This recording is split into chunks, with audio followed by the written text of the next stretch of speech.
¿Qué tal? Muy buenas noches, bienvenidos a Contragolpe 2024. Cuando una fuerza política asume la conducción de un país, una fuerza política que además es totalmente opositora a la que la precede, suelen ocurrir dos cuestiones que son de manual. Una es, primero, la queja por la herencia recibida. Siempre alguien recibe algo de ese gobierno que se va, puede ser bueno, puede ser malo. Cuando aparecen las críticas es porque claramente es malo o no conviene para ese futuro. La otra tiene que ver con el reclamo por las herramientas. ¿Qué son las herramientas? Las herramientas son esos que le van a permitir al nuevo gobierno poner en práctica sus políticas. Justamente este gobierno, el actual, vino reclamando diferentes medidas a lo largo de estos meses para poder empezar su plan serio de gobierno.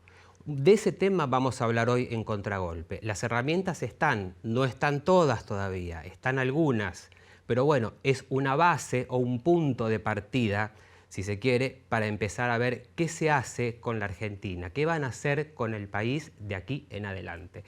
Nos presentamos comercialmente y volvemos con Contragolpe 2024.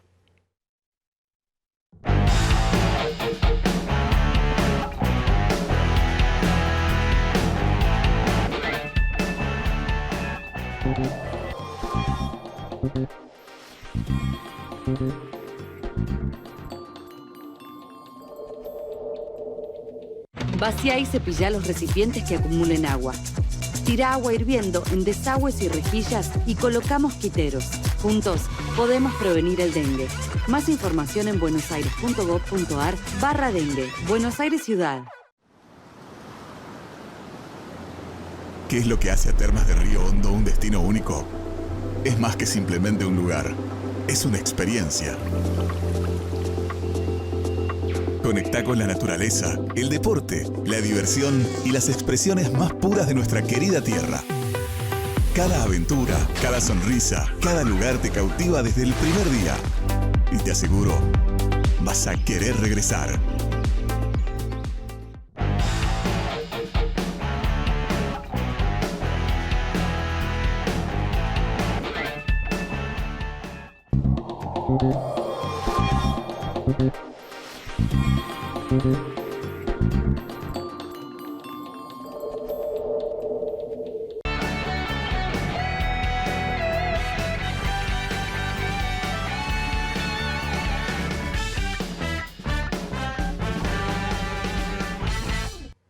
Bueno, seguimos en Contragolpe 2024 y hablábamos en la apertura de herramientas políticas, herramientas para la política, para la economía, para la educación, para políticas sociales.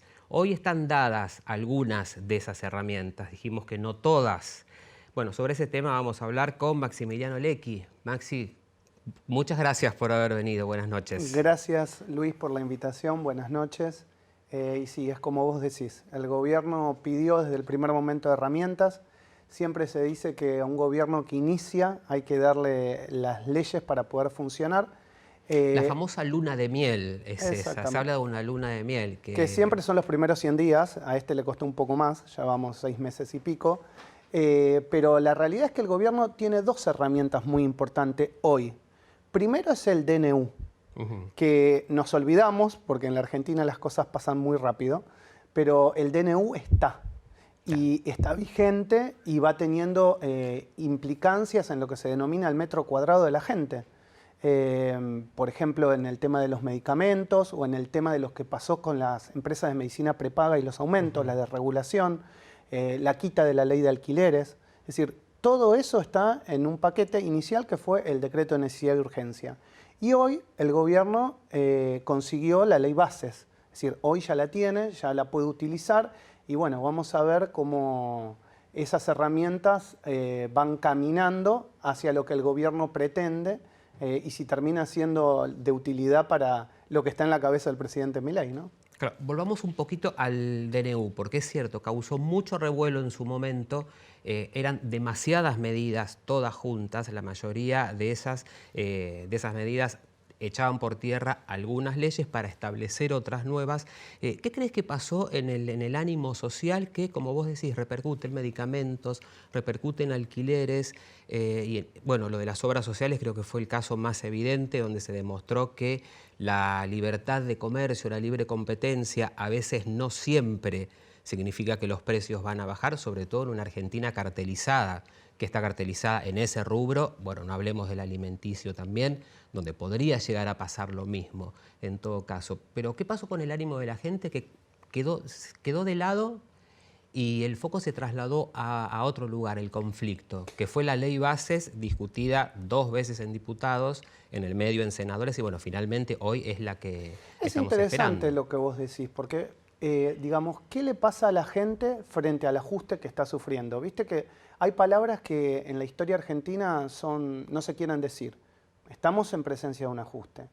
Ahora, la realidad es que el presidente Milei asumió y hizo toda la campaña. Yo lo he entrevistado varias veces a él, al presidente Milei, cuando era candidato y previo a ser candidato, y él realmente decía lo que iba a hacer y es lo que está haciendo. Él tenía en la cabeza que los primeros meses no iban a ser fáciles, iban a ser muy complicados y lo dijo. Ahora, la pregunta es, ¿por qué tanta gente que tal vez no tenía las ideas políticas, si querés, o ideológicas cercanas al presidente, dijeron sí a ese ajuste? ¿Qué es lo que pasó en el medio? Creo que ahí está la pregunta. ¿Por qué la gente soporta un ajuste cuando a otro gobierno no se lo hubiese permitido o no le hubiese dado el tiempo suficiente y a este sí? Y ahí me parece es donde está la fortaleza del presidente Milei y del gobierno, que tal vez la oposición todavía no logró comprender el por qué perdió. Y si están haciendo los debates puertas adentro, como yo sé que lo están haciendo, todavía eso no se tradujo al debate a la sociedad y decirle a la sociedad, miren, acá hay otra cosa, acá hay una alternativa, podemos hacer la alternativa para las legislativas del año que viene. Todavía ese proceso está reacomodándose, inclusive dentro de fuerzas aliadas del propio gobierno, como el PRO y la Unión Cívica Radical, que también están en ese debate interno. Claro, bueno, después nos metemos un poquito con el PRO, la Unión Cívica Radical, bueno, el kirchnerismo, como para englobar todas las formas de peronismo posibles, que también queremos saber dónde están también, cómo están con ese armado, porque no nos olvidemos que el año que viene debería haber elecciones nuevamente, de medio término, pero elecciones al fin y que son las que determinan la formación de la Cámara de Diputados, que no es un dato menor. Hoy se está debatiendo para el año que viene e internamente si va a haber o no PASO, primarias abiertas, simultáneas y obligatorias. No se sabe todavía, pero el gobierno pretende eliminar las PASO. Así que bueno, veremos qué sucede. Eso implica una reforma electoral. Exacto. Que debería pasar por ambas cámaras. Por el Congreso, sí. También. Sí. Pero bueno, volviendo al oficialismo, quedémonos por un momento en el oficialismo, ¿cuáles fueron los méritos del gobierno en estos primeros 6 meses, ya casi 7 de gobierno? Si me preguntás a mí personalmente, te voy a responder una cosa. Y si preguntás lo que cree el gobierno, te voy a responder otra. El gobierno Las dos cosas. ¿Qué te parece a vos y qué cree el gobierno? El gobierno cree que bajar la inflación fue su gran mérito. Bajar la inflación respecto a diciembre del año pasado, del 2023. Ahora, la consulta que yo muchas veces trato de reflexionar es si ese diciembre del 2023 fue consecuencia del propio gobierno, de políticas del propio gobierno y enero, o realmente era una inercia inflacionaria que venía del gobierno anterior. Esa es la gran pregunta como para empezar a debatir esto, si es o no un éxito del gobierno, claro, la inflación que tenemos hoy de un 5%, porque si te comparás con el mismo periodo del año pasado, estamos exactamente igual. Entonces, ¿qué pasó en este año y por qué se le devaluó el salario a la gente, los ingresos o de alguna manera la capacidad de compra? ¿Por qué? Claro. Esa es la gran pregunta. Digamos, cualquiera de nosotros va al supermercado y por más que vos nominalmente tengas mayores ingresos, te alcanza menos. Y la pregunta es ¿por qué? ¿Qué pasó? Entonces, el gobierno dice que es un éxito esto que llevó adelante. Yo todavía tengo ciertas dudas. Quiero terminar de entender o de ver qué va a pasar en los 6 meses subsiguientes de la segunda parte del año. Si efectivamente esto es una estabilización concreta o si en realidad fue una devaluación para ingresar dólares en el Banco Central y todavía no alcanza y hay que volver a una nueva devaluación, que ese es el problema que hoy tiene el gobierno. Si el gobierno devalúa, pierde su credibilidad, la credibilidad con la gente, de que el gobierno venía a estabilizar.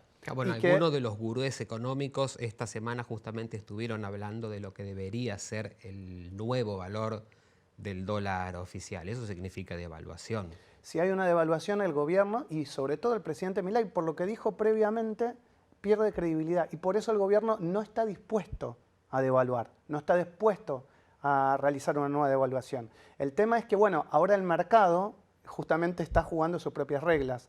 De hecho, hace algunos días, cuando estuvo la reunión del ministro de Economía con los bancos, justamente se vio que el mercado y a los bancos no le gustó alguna de las cosas que estaban en el plan económico y le están jugando alguna mala pasada.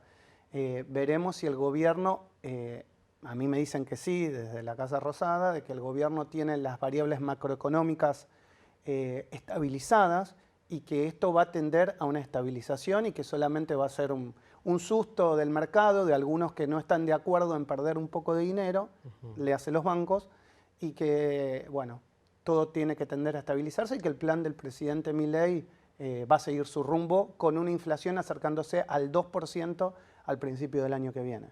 Ese sería el éxito del gobierno. Ese 2% de inflación, si es que se llega, ¿va a significar una mejora en la calidad de vida de la gente? ¿O va a pasar, como destacabas hace un momento, que por más que la inflación bajó, la percepción sigue siendo que realmente el sueldo no alcanza? Bueno, esa es la incógnita. Es la pregunta que todos nos hacemos. Si efectivamente nos va a alcanzar para hacer todo lo que uno hacía a lo mejor antes. Yo siempre digo que no solamente es importante llegar a comer para la clase media, sino que la clase media siempre buscó una cuestión aspiracional. Y la cuestión aspiracional, ¿cuál es? Es poder ahorrar, es poder hacerte un viaje, es poder darte los gustos que tienen que ver con el progreso y con el sentirte bien como ser humano. Entonces, efectivamente, hoy eso se fue perdiendo, digamos, en estos meses, no solamente en estos primeros 6 meses del gobierno de Milei, también englobemos parte de los últimos meses del gobierno anterior. E inclusive podemos remontarnos hacia más atrás, te diría que los últimos 2 años del gobierno de Macri. Bueno, eso se fue perdiendo.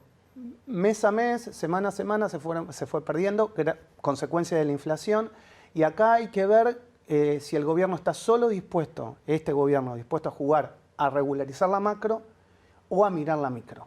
Es importante mirar la microeconomía, que haya actividad económica, que no se pierdan empleos, que el salario vuelva a tener esa capacidad de compra que tuvo alguna vez, y si esto el gobierno no lo hace, bueno, tal vez el año que viene hay elecciones legislativas y ahí la gente es la que deberá decir, sí, me llegó una mejora en la micro o no. Claro. Vos hablabas de la cuestión aspiracional, sí, que tiene que ver mucho con la clase media, que siempre fue fuerte en la Argentina y que por ahí no se nota. Es la que peor la está pasando. Sí, claro, y que no tiene mucha presencia en el resto de Latinoamérica. Creo que tiene más que ver con la Argentina. Justamente nombrabas a Macri y ahora al gobierno de Javier Milei. ¿A ellos les interesa realmente que la gente pueda ahorrar, pueda viajar, tenga un lugar para el disfrute, o no forma parte del derecho que uno tendría justamente a ahorrar, a viajar o a disfrutar de la vida, no a dedicarse 100% de los días a trabajar y a gastar lo que se genera? Yo tengo que responderte de manera de lo que uno cree. Yo creo que toda persona que llega al gobierno llega para tratar de hacer las cosas bien y para que la gente viva mejor. Eso es lo que siento. Digamos, yo creo que ningún ser humano se presentaría a un cargo electivo pensando que no quiere que la gente le vaya mejor. Eso es digamos, desde lo teórico. Ahora, después vos tomás medidas en la práctica que hacen que la gente pueda vivir mejor o pueda vivir peor y que toques algunos intereses en contraposición de otros intereses. Digamos, en definitiva, la economía es eso, es repartir y tocar intereses. Hoy por hoy, yo creo que el gobierno de Milei, él lo dijo, vuelvo a decir, en entrevistas que inclusive me ha dado, que los primeros meses iban a ser duros. Y esta es parte del camino de la explicación que él dio. Él cree que después de mediados del 2025, la economía en la micro para la gente empieza a ser algo, digamos, ascendente. Ahora, el tema es cómo llegamos hasta ahí.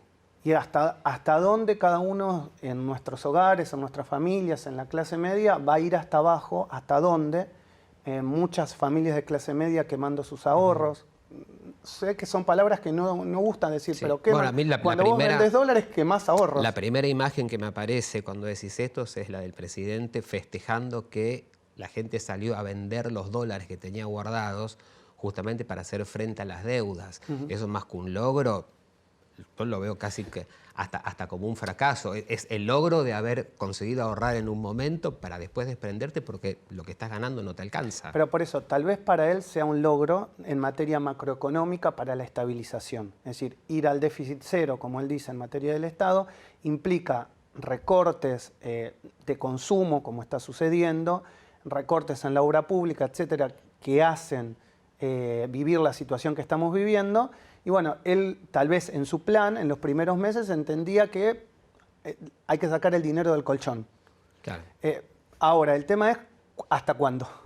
¿Hasta cuándo la gente está dispuesta a eso? El primer mes te lo banca, el segundo mes te lo banca, el tercer mes te lo banca un año.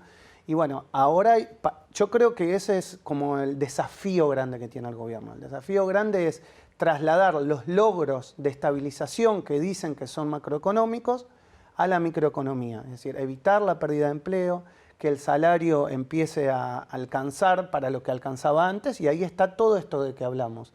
Es decir, que alcance no solamente para comer, sino que alcance para lo que necesita un ser humano para poder desarrollarse, ahorrar, irse de vacaciones, pagar una universidad si quiere, o pagar una empresa de medicina prepaga, no importa, cada uno con su dinero hace lo que quiera, pero esas cuestiones aspiracionales que históricamente tuvo la clase media en la Argentina y hoy se ven recortadas. Recortadas, te diría, como nunca. Claro, pero volvemos a las herramientas, porque parte del reclamo era no tengo las herramientas para poder garantizar que en unos meses lleguemos a esta situación, bueno, a mantener el empleo, a generar empleo, porque es fundamental generar empleo hoy, a que vuelva el consumo, que hoy está parado. La realidad es que si no hay consumo, esta semana estábamos leyendo también que hubo una empresa productora de electrodomésticos que tuvo que parar la producción porque ya están tan estoqueados, claro, que no pueden, que al no haber venta, o sea, no hay manera de mantener activa la cadena esa de producción y de venta. Tenemos la herramienta, sí, ahora, hoy o al menos estamos. Una parte de la herramienta. Ya no hay excusas, o las excusas no son totales, completas. Algo siempre les va a faltar, claramente.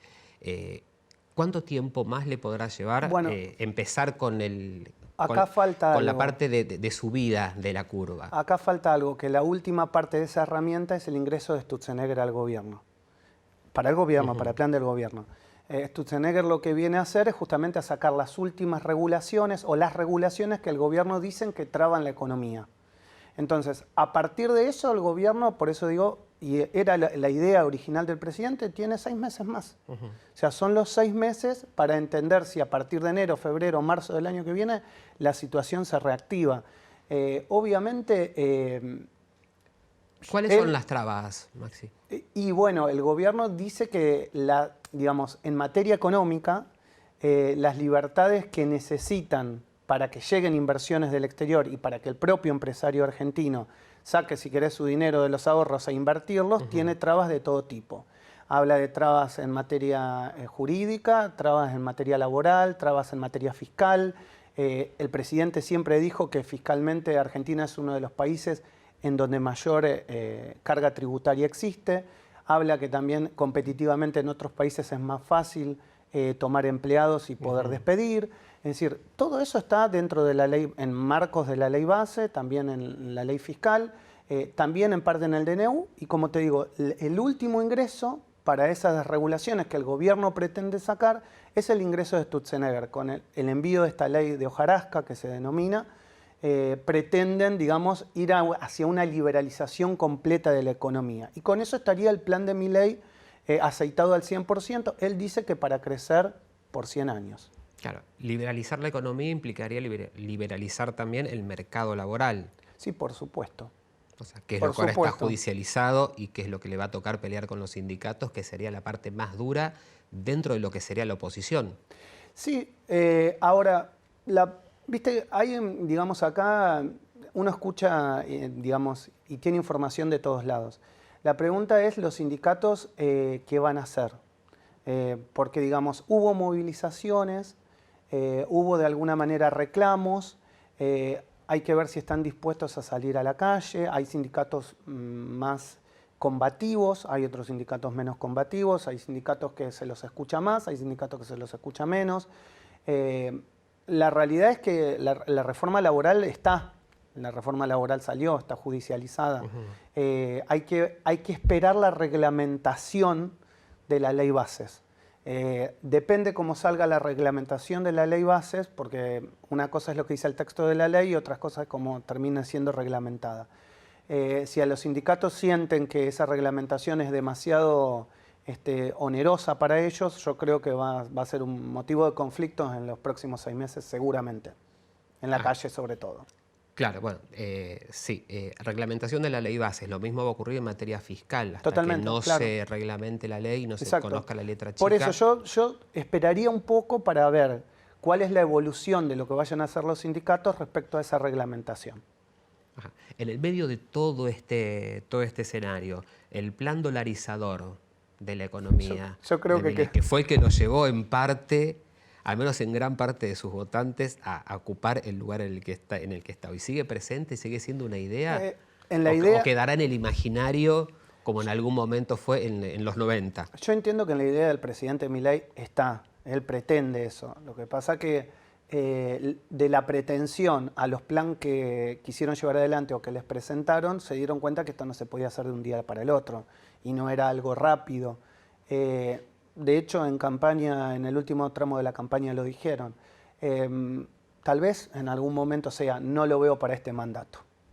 Bien, de puertas adentro al gobierno, ¿cómo está la situación? Porque son como muchas voces, algunas a veces se contradicen entre sí, ministros se contradicen entre ellos, el vocero a veces los desmiente a algunos ministros y dicen, no, eso corre por cuenta del ministro, el presidente no piensa lo mismo. ¿Cómo se convive en esa situación disruptiva permanente? Bueno, algo que tiene este gobierno y una característica que está a la vista es que gran parte, al menos de las figuras principales, no vienen de la política. Algunos sí, obviamente, pero otros no.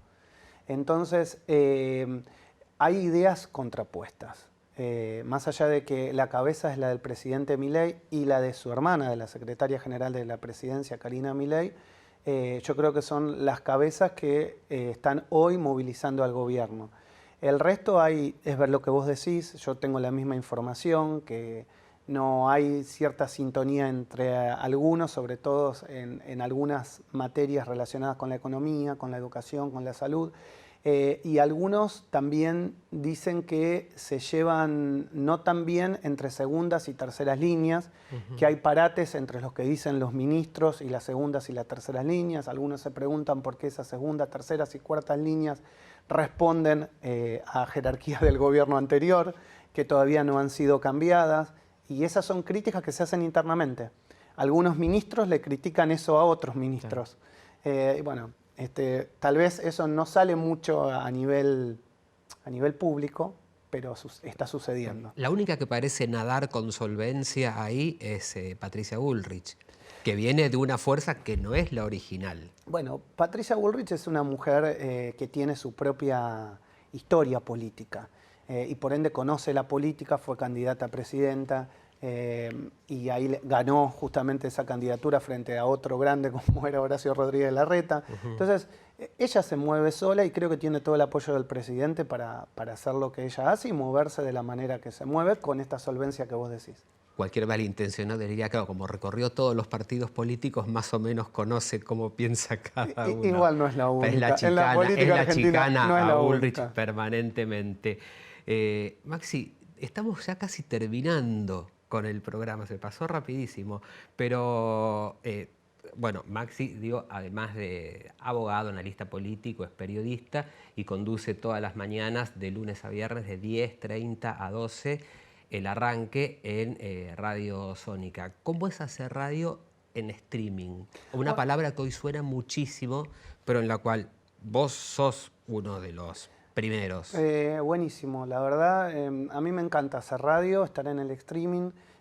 Hace 20 años que empezamos con ese proyecto junto con mi socio Jonathan Esteban, haciendo streaming online, en ese caso era de audio, hoy obviamente es video, el video es la imagen es todo, los celulares, las redes sociales, y estamos muy contentos del crecimiento de Sónica. Así que los invito, los pueden seguir en radiosonica.com.ar o si no también a través del canal de YouTube, nos buscan como Radio Sónica. Y repetimos, el arranque es de... Lunes a viernes, 10:30 de la mañana, la verdad que un programa interesantísimo porque tiene absolutamente de todo, un magazine pionero en los medios digitales en Argentina. Muy bien, bueno, pasamos por la radio, destacamos cuáles son las herramientas, es lo que tenemos. Reiteramos, las herramientas están, ahora lo que falta es ponerlas en práctica y ver qué va a pasar en los próximos meses. En un momento seguimos con más Contragolpe 2024.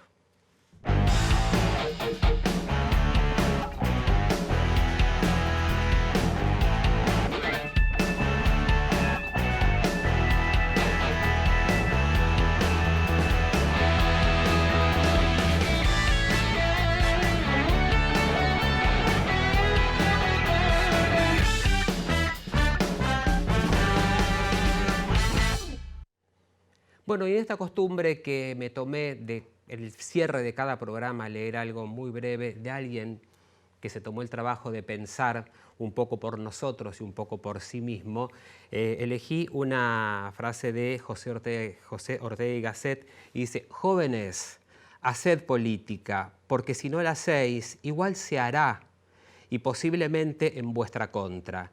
Y es lo que digo siempre, todos somos ciudadanos políticos, todos hacemos política de alguna manera. Así que hagámoslo, discutamos, tomémonos un tiempo para pensar qué país queremos, hacia dónde vamos y qué es lo que nos espera y hacernos cargo. Muchas gracias por habernos acompañado en Contragolpe 2024 y recuerden, nos vemos en Metro.